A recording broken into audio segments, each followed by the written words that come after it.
이 시간 하나님께서 우리에게 주시는 말씀은 마태복음 18장 15절에서 22절 말씀입니다. 마태복음 18장 15절에서 22절 말씀 신약 30면에 있습니다. 살아계신 하나님의 말씀을 제가 봉독해 올리겠습니다. 내 형제가 죄를 범하거든 가서 너와 그 사람과만 상대하여 권고하라. 만일 들으면 내가 내 형제를 얻을 것이요 만일 듣지 않거든 한두 사람을 데리고 가서 두세 증인의 입으로 말마다 확증하게 하라. 만일 그들의 말도 듣지 않거든 교회의 말하고 교회의 말도 듣지 않거든 이방인과 세리와 같이 여기라. 진실로 너희에게 이르노니 무엇이든지 너희가 땅에서 매면 하늘에서도 매일 것이요 무엇이든지 땅에서 풀면 하늘에서도 풀리리라. 진실로 다시 너희에게 이르노니 너희 중에 두 사람이 땅에서 합심하여 무엇이든지 구하면 하늘에 계신 내 아버지께서 그들을 위하여 이루게 하시리라. 두세 사람이 내 이름으로 모인 곳에는 나도 그들 중에 있느니라. 그때에 베드로가 나와 이르되 주여 형제가 내게 죄를 범하면 몇 번이나 용서하여 주리이까? 7번까지 하오리까? 예수께서 이르시되 내가 이르노니 7번뿐만 아니라 7번을 70번까지라도 할지니라. 아멘. 지난주에는 여러 가지 뉴스들이 있었는데 그 중에서 가장 큰 논란거리 하나가 전직 두 대통령에 대한 이 사면으로 뜨거웠습니다. 이 사면이라고 하면 지은 죄를 용서하고 또 형벌을 면제하는 것입니다. 그런데 여러분들은 어떻게 생각을 하십니까? 이 전직 두 대통령에 대해서 사면하는 거에 대해서 각자 여러 가지 이야기들이 있을 줄 압니다. 그래도 이 전직 두 대통령에 대한 사면은 안 된다가 우세적이었습니다. 야권에서는 조건 없는 사면은 강조했지만 또 여권이나 여러 시민단체, 국민들 여러 곳에서는 반성 없는, 한마디로 말하면 자기 잘못을 인정하지 않는 사면은 절대 반대한다. 이렇게 이야기했습니다. 전직 대통령 중에서 사면을 받은 전두환 씨가 있습니다. 그가 사면을 받았는데 좀 안타까운 것은 국민 대통합이라는 명목으로 전두환 씨를 사면했는데도 불구하고 그는 여전히 자신은 죄가 없다 이렇게 말합니다. 나는 아무런 죄가 없다. 그리고 통장에 38만 원인가 밖에 없다. 이런 식으로 하는 모습을 보면서 사면이 사면을 위해서 국민 통합을 위해서가 아닌 정치적인 그러한 사면이었다. 그런 생각을 좀 해봅니다. 이 사면은 대통령에게만 있는 고유 권한이죠. 국가 원수에게만 있는, 누구도 할 수 없는 대통령에게만 있는 권한입니다. 국가 원수의 직권으로서 형의 선고를 전부 혹은 부분적으로 소멸시키거나 또 형을 선고받았지 않을 때, 법원에서 징역 몇 년, 그런 것을 선고받았지 않았을 때는 공소권 자체를 없애는 것이 대통령의 사면권입니다. 예전에는 그래서 정치인이나 경제사범에 대해서 특히 대기업의 총수들에서 죄를 많이 사면해 주었습니다. 국가 발전을 명목 삼아서 그렇게들 했죠. 그런데 이번 2021년에서는 또 신년 특별 사면을 했는데 이 문재인 정부 출범 이후에 4번째 사면이었습니다. 그런데 이번에는 정치인이나 대기업 경제인은 빠졌습니다. 반면에 힘들고 어려운, 코로나 때문에 힘들고 어려운 국민들을 위해서 여러 가지 사람들에 대해서 사면을 했던 것이죠. 그러면서 이 사면이 민생사면이라는 척에서 정치인이나 선거사범에 대해서는 또 거리를 멀리하고 일시적인 자금난으로 인해서 처벌받는 중소기업인들, 소상공인들, 그들을 또 사면해주고 또 생활고로 힘들어해서 식료품을 훔치다가 적발되는 생계형 절도범이나 말기암으로 진담하다 힘들게 사는 사람들, 혹은 유아와 함께 수용된 여러 가지 특별 배려들, 그런 사람들을 사면을 당연했습니다. 그렇습니다. 이 사면이라고 하는 것은 단순히 사람의 죄를 용서하고 그냥 무조건 없애버리는 그러한 것이 아니라, 이 죄를 용서함으로써 어려운 사회가, 힘든 사회가 다시 한번 회복되는 것입니다. 또한 사면은 자신의 죄를 깨닫는 사람에게 주어진 것이라고 저는 생각을 합니다. 사회통합을 말하면서 그 진정한 사회통합이 아닌 그저 정치적인 용어로서 사회통합을 외치지만 사실은 국민이 원하고 국가를 위한 것이 아니라는 사실입니다. 진정한 사면은 자신의 죄를 뉘우치고 다시 살아갈 기회를 주는 것이 사면의 진정한 본래의 목적이라 할 수 있습니다. 그러므로 이 사명과 용서가 있을 때 우리 사회는 살아갈 희망이 되는 것이죠. 왜냐하면 저나 여러분들이나 살아가다가 보면 크든지 작든지 일정한 잘못과 실수를 하기 때문에, 만약에 그것을 용서받지 못한다고 그대로 한다면 살아갈 사람이 없기 때문인 것입니다. 그래서 예수님께서도 이 용서, 사면에 대해서 말씀하고 계십니다. 예수님께서는 형제가 죄를 짓거든 어떻게 하라고 했냐면, 단둘이 있을 때, 그러니까 여러 사람이 있을 때 말하지 않고 단둘이 따로 불러가지고 그에게 충고하라, 권면하라, 이렇게 말씀하고 있습니다. 많은 사람들 앞에서 그것을 드러내면 말하는 사람이나 듣는 사람이나 여러 가지 오해와 또 여러 가지 힘든 것이 있기 때문에 단둘이 이야기하라고 말씀하고 있습니다. 사실 이 충고, 권면하는 것은 하는 사람이나 받는 사람이나 모두 어려운 일입니다. 다른 사람을 향한 충고는 사랑하는 마음이 없으면 할 수 없는 것이죠. 사랑 없이 그저 다른 사람에게 충고한다면 그것은 다른 말로 하면 지적합니다. 지적질이라고 보통 이야기를 하는 거죠. 그러나 사랑이 있으면 그 사람을 위해서 다시 살 수 있는 그러한 이야기가 될 수 있는 것이죠.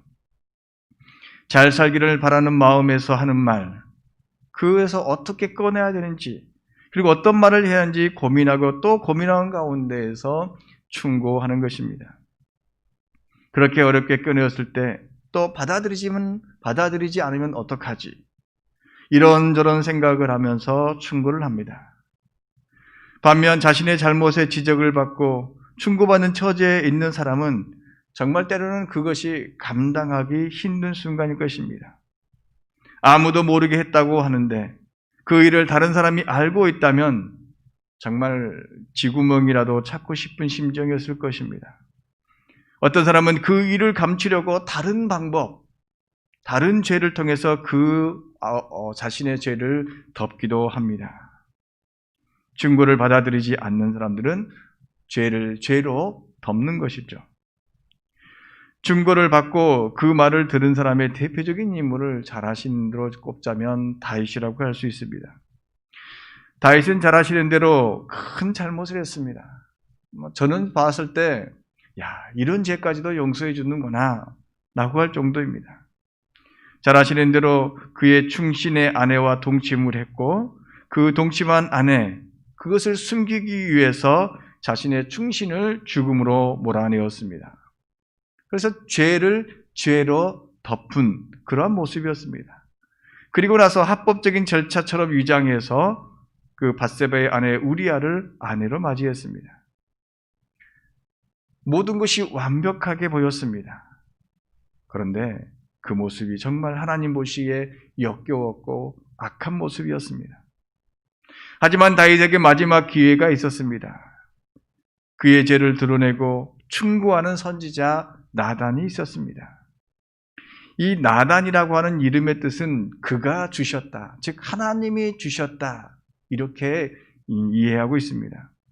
다윗의 입장에 생각해 보면 하나님이 다윗을 위해서 선지자를 주신 것입니다. 사실 다윗은 돕는 사람들 때문에 저는 다윗이 다윗 됐다고 생각합니다. 다윗이 힘이 세고 능력이 많고 말주변이 좋고 그래서가 다윗이 왕 되는 것이 아니었습니다. 처음 다윗을 세운 사람은 사무엘이었습니다. 형들을 다 제쳐놓고 자신을 세운 사무엘. 그리고 다윗이 또한 사울 왕으로부터 여러 가지 공경에 처할 때, 죽음에 처할 때 다윗을 도왔던 사람은 바로 사울 왕의 아들 요나단입니다. 요나단. 마찬가지로 요나단의 이름은 이 나단 앞에서 여호와라는 뜻 요자를 붙여서 바로 여호와께서 주셨다. 바로 요나단이 누가요? 다른 사람의 입장에서 보면은 여호와께서 주셨다라고 하는 아들의 이름이겠지만 다윗의 입장에서 보면 나를 위해서 여호와 하나님께서 이 요나단을 주셨다. 그래서 다윗은 주변의 많은 사람들로부터 도움을 받아 다윗의 왕이 되었고, 또 지금 힘든 이 순간, 죄된 이 순간에서도 이 나단까지 바로 보내주셨던 것입니다. 불행 중 다행인 것은 그 충고를 다윗이 받고 회개했다는 것입니다. 다윗이 그 충고를 받았을 때, 흔히 말한 대로 우리가 이런 이야기죠. 묵인할 수도 있었습니다. 아니, 나단을 그냥 한 명 정도 제거할 수도 있었습니다. 자기의 죄를 덮기 위해서 한 번 더 죄를 지을 수도 있었습니다. 그러나 다윗은 이 나단의 충고를 그대로 받아들였습니다. 우리에게는 이런 사람의 또 이런 모습의 삶을 살아야 합니다. 나단처럼 충고하는 사람이 있어야 되고, 그 충고할 때 그 충고를 들을 수 있는 사람이 되어야 하는 것입니다. 내 부족한 부분을 충고해 줄 수 있는 사람이 있다고 하면 우리는 진정 행복한 사람입니다. 왜냐하면 우리가 한 번에 온전해서 똑바로 하나님의 길을 갈 수 있는 그런 존재가 아니기 때문입니다. 때로는 흔들리고 때로는 유혹에 넘어지고 세상에 또 여러 가지 이런저런으로 넘어가기 때문에 그 과정 속에서 나에게 충고를 해주는 사람이 있다면 나는 진정 행복한 사람인 것입니다. 더 나아가 그 충고를 또 조언을 받아들인다면 나는 진정한 형제를 얻는 것입니다. 저도 충고나 조언을 해주는 사람이 있는데 사실 그 충고나 조언을 듣는 훈련이 많이 부족합니다. 마음을 열고 나를 위한 말을 들을 수 있는 귀가 있어야 되는데 아직은 저도 부족합니다. 그럼에도 불구하고 시간이 지나면 지날수록 내가 그 말을 들을 걸, 그런 생각을 좀 해봅니다. 사랑하는 성도 여러분, 우리는 누군가 나에게 사랑의 말을 해줬을 때 들을 수 있는 귀를 가져야 하고, 또 진정으로 사랑하는 마음으로 충고할 수 있는 그러한 사람이 되어야 할 것입니다. 그런데 여전히 충고를 듣지 않는 사람들이 있습니다. 충고를 듣지 않으면 무엇이 사라지냐? 용서받을 기회가 사라집니다. 대표적인 인물이 우리는 가룟 유다로 들 수 있습니다. 가룟 유다는 예수님을 팔 기회를 팔아서 넘길 그런 계획을 가졌습니다. 그때 예수님께서 간접적으로 그러지 말라고 당부하셨습니다. 직접적으로 말하면 모두에게 상처가 되기 때문에 간접적으로 말씀하셨습니다. 예수님은 마지막 식사 자리에서 12 제자들에게 이렇게 말씀하셨습니다. 너희 중에 한 사람이 나를 넘겨줄 것이다. 팔 것이다. 한마디로 배반할 사람이 너희 중에 있을 것이다. 이렇게 말씀하셨습니다. 그때 제자들은 서로 이렇게 합니다. 주님, 저는 아니지요? 저는 아니지요? 이렇게 묻는 것이죠. 예수님 궁금해서 이렇게 묻는 제자들에게 이렇게 대답하셨습니다. 나와 함께 음식 그릇에 손을 넣는 사람이 나를 넘겨줄 것이다. 이 말씀을 하셨을 때 가룟 유다 또한 예수님께 묻습니다. 선생님, 나는 아니지요? 그때 예수님은 유다에게 내가 말하였다 하고 대답을 하셨습니다. 가룟 유다는 이미 예수님을 팔려고 마음을 먹었습니다. 그런데도 유다는 아닌 척하고 예수님께 말하고 있는 것이죠. 예수님의 충고를 듣지 않고 마음의 변화를 받지 않는 그 사람은 어떤 사람입니까? 예수님의 말씀대로 하면 차라리 태어나지 않았으면 좋았을 뻔한 사람이었습니다. 기독교 신학에 있어서 여러 가지 신학에 있는데 예정론이라는 신학이 있습니다. 이 예정론에 대해서 여러 가지 이야기를 하는데, 예정론을 보면 하나님의 택함을 받은 사람과 그렇지 않는 사람이 있다. 택함을 받은 사람은 은혜를 받지만 그렇지 않은 사람들은 하나님으로부터 버림을 받는다. 어떻게 생각하면 택함을 입은 사람들은 참 기쁘지만 나면서부터 그렇지 않는다고 생각하는 사람은 참으로 하나님에 대해서 잔혹하다 생각할 수도 있습니다. 택하지 않을 거라면 태어나지 않게 해야 되는 것이 옳지 않습니까? 하지만 이는 하나님의 선택이 아닌 인간 중에서 하나님의 말씀을, 하나님의 충고를 듣지 않는 사람, 또한 충고를 듣는 사람이 존재한다는 것이죠. 하나님의 말씀을 또한 잘못된 것을 그렇게 말을 해도 듣지 않는 사람이 있는 게 사실인 것이죠. 아무리 좋은 말을 해도, 사랑을 말해도, 충고를 해도 듣지 않을 뿐더러 두세 사람의 충고 혹은 교회의 말을 듣지 않는 사람들이 존재한다는 것이 우리 인간세의 사실이기 때문에 이것을 안 기독교 신학의 사람들은 이렇게 택하지 않는 사람들이 존재할 것 같다, 이렇게 이야기한 것입니다. 용서는 어디서부터 출발을 합니까? 충고로부터 시작합니다. 이 충고를 받아들이는 사람에게 용서가 임하게 되는 것이죠. 자신의 부족함을 있는 그대로 인정한 사람에게 충고가 있고 그 충고를 받아들이는 사람에게 용서가 있는 것입니다. 그런 사람들을 우리는 용서하고 그의 죄를 사면해 주는 것, 그래야 하는 것 아니겠습니까? 용서하는 것은 사람과 사람 사이의 관계를 푸는 거라고도 할 수 있습니다. 단순히 내가 내 죄를 용서해 줬다, 끝, 그것이 아니라 이 사면이라고 하는 것, 이것이 사회통합을 이야기하는 것처럼 바로 이 용서라고 하는 것은 사람과 사람 사이에 맺힌 그 관계가 풀어지는 것입니다. 사람과 사람 사이의 관계가 용서를 통해서 또 충고를 들음으로 풀어질 때 땅에서 메인 것들, 사람들 사이에서 메인 것들이 바로 하늘에서 풀린다라고 예수님께서는 말씀하고 있습니다. 이 말씀은 뭐냐면 사람과 사람 사이에 용서가 있고 그 용서 가운데 서로 화합하고 서로가 서로를 위해주는 그곳이 바로 하나님 나라의 모습이다, 이렇게 말씀하고 있는 것입니다. 하나님의 나라는 그렇게 서로가 서로를 위해서 사랑의 말을, 사랑의 충고를 해주고 또 그 말을 들음으로써 관계가 회복되면서 눈빛만 봐도 사랑이 넘치고 눈빛만 봐도 상대방의 마음을 이해하는 것, 그것이 하나님의 나라고 그런 사람들이 모여서 하나님의 나라를 이루어 가는 것입니다. 예수님께서 충고와 또 용서에 관해 말씀하실 때 베드로는 묻습니다. 그러면 7번 정도면 괜찮겠습니까? 한 7번 정도 충고하고 또 7번 정도 용서하는 거 괜찮지 않습니까? 여러분, 7번을 용서한다라는 것, 어떠한 잘못에 대해서 7번을 용서한다는 것 참으로 쉬운 일이 아닙니다. 더 나아가 7번씩이나 같은 잘못을 저지른 사람에게 충고하고 또 용서한다는 것, 이건 사람으로서 한계가 있는 것이죠. 자녀들이 한 번 잘못했을 때, 2번 잘못했을 때, 3번까지는 화를 좀 참을 수가 있습니다. 그런데 4번, 5번, 6번, 7번 오면 부모 또한 흔히 말하는 대로 이성을 잃어버립니다. 그 세상 사람들은 7번 정도 참는다는 것은 정말 의인 아니면 할 수가 없습니다. 그래서 참을인자 3개면 살인을 면한다. 그러니까 3번 정도면 가능하다, 이렇게 이야기합니다.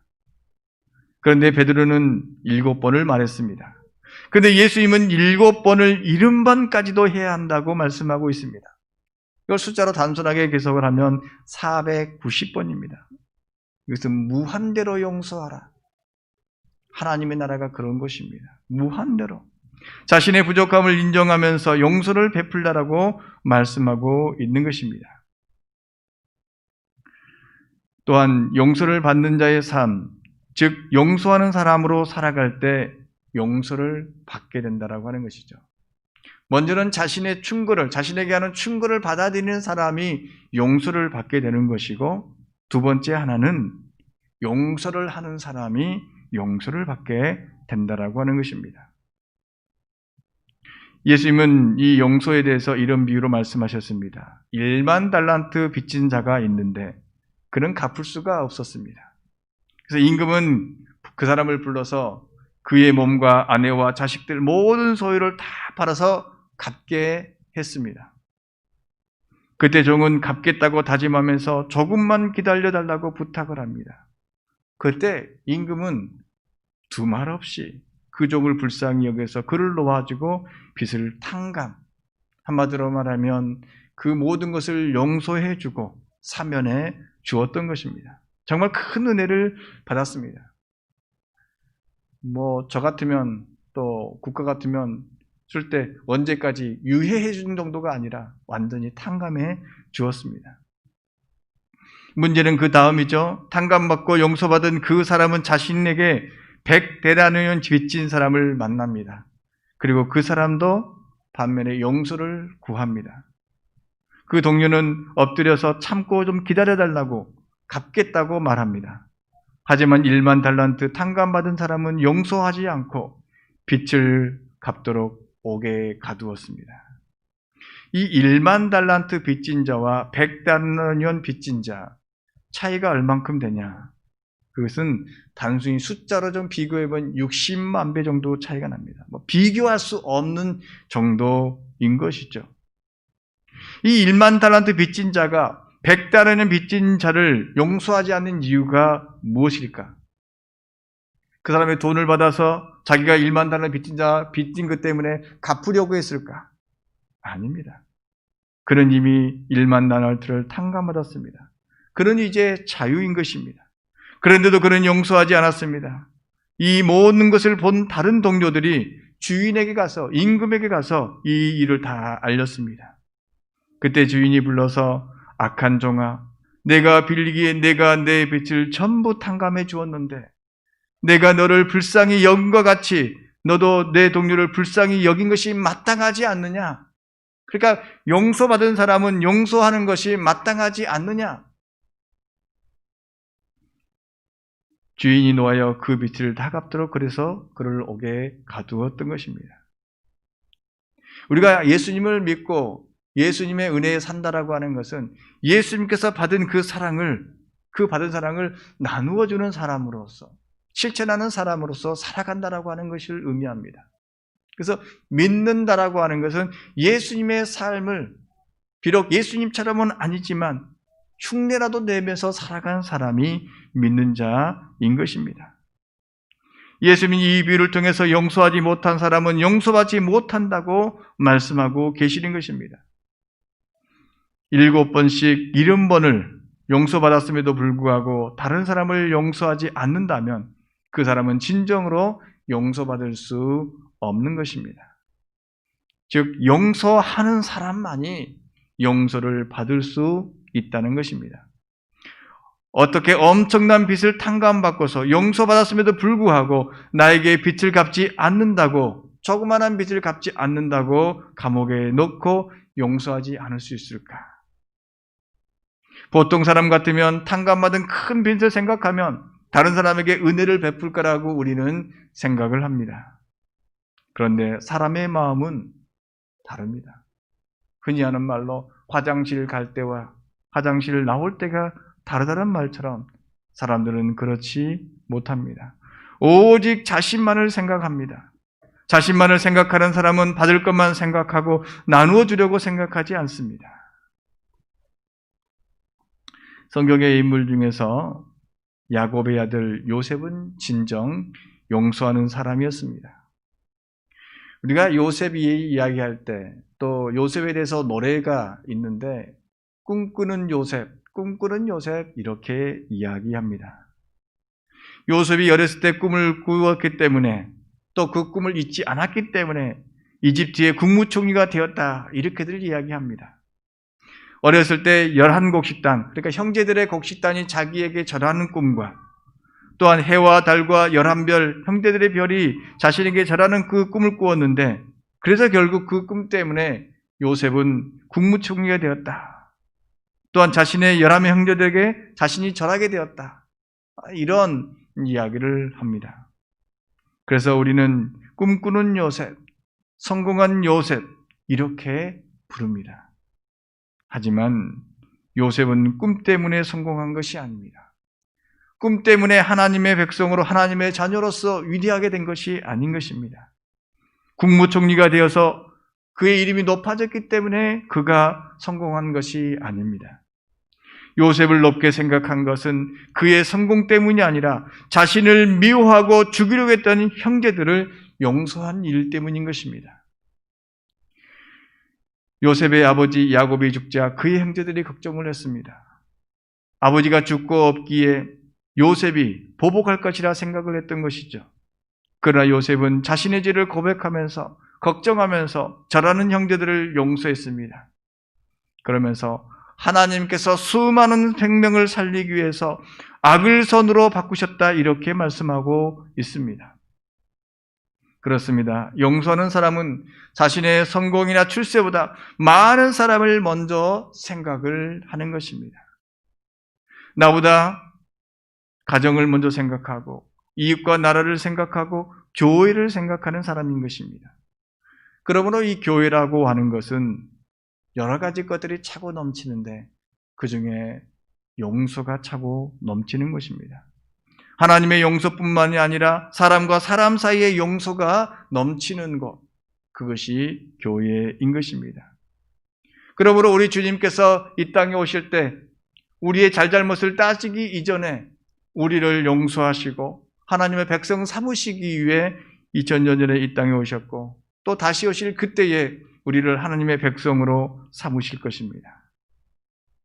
우리는 그것을 기대하면서 서로에 대한 용서와 믿음을 가지고 교회를 이루어가고 있는 것입니다. 성도는 하나님께 모든 죄를 용서받는 사람인 것입니다. 그러므로 용서하면서 살아야 합니다. 용서는 선택해야 되는 것이 아니라 성도가 해야 할 의무인 것입니다. 그렇다고 앞서 말씀드린 것처럼 무조건 죄를 덮고 가는 것, 그것이 아닙니다. 진정한 용서와 사랑은 죄를 죄로 알게 하는, 잘못을 알게 하는 그러한 일을 해야 하는 것입니다. 사랑의 말로 충고하고 권고함으로써 죄에서 벗어나도록 해야 하는 것입니다. 어린 자녀들에게 여러 가지 것들을 가르칠 수 있지만 우리가 말하죠. 바늘로 도둑이 소도둑 된다라고 하는 그 말. 어린 아이들을 기를 때 조그마한 잘못, 그 잘못을 일찍 깨우쳐 주는 것이 필요한 것처럼 그러한 충고와 권고하는 마음을 가지고 그들을 변화시키고 하나님의 자녀로서 이렇게 만들어가는 것이 교회이고 성도의 의무라고 할 수 있는 것입니다. 또한 그렇게 죄에서 벗어나려고 할 때 용서의 마음으로 받아주어야 한다는 것입니다. 받아두지 않으면 분열하게 되고 또 사랑하지 않으면 바로 형제를 잃게 되는 것입니다.